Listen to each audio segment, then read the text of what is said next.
I came to UMBC in 1995 in the fall as the director of media relations. And it didn't take long when I got here to meet the president, Freeman Hrabowski, and realize he didn't need a director of media relations.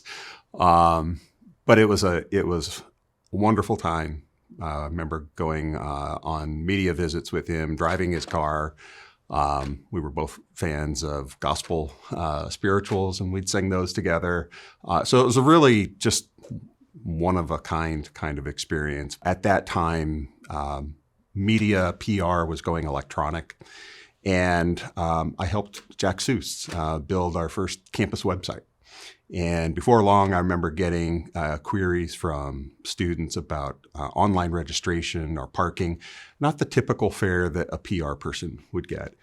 And so Jack made a home for me in IT. I essentially was the university's first content webmaster. And he said, oh, by the way, can you do something with this thing called Blackboard?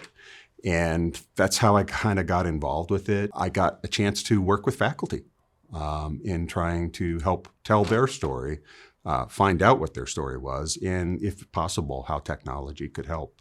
So that's kind of how I got involved with here. I'm an English major by training, self-taught in IT, and I've loved every minute of it.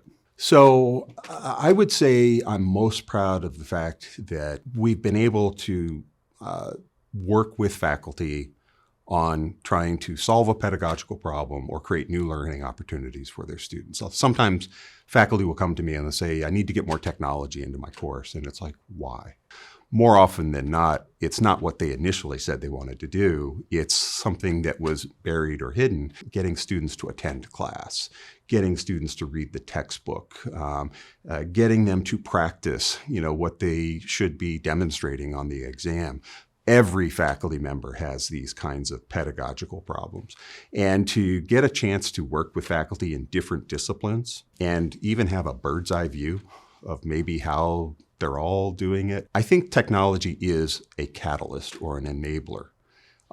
But it does so in the best way when faculty reflect on their own teaching and what they want to try to accomplish. And if we're a facilitator of that, if we can help them move that along, I'm good with that. The smallest good deed is better than the grandest good intention. To the extent that you make active and give voice to what you observe or notice and appreciate, don't assume that somebody hasn't heard it already. And I've had many of opportunities where people have done that for me. If you think that there's something worth noting, speak up, say it. Because you never know how that gets passed along. I'm really grateful for the chance to reinvent myself. I started out as PR, media, which is a great field. I never in a million years thought I would be doing what I do now. I'd always had a lifelong itch to get my PhD. I never thought I would. I wanted to be a faculty member, actually, but I didn't start down that path soon enough. But I get the next best thing, and that's working with faculty, and I've really enjoyed that a lot.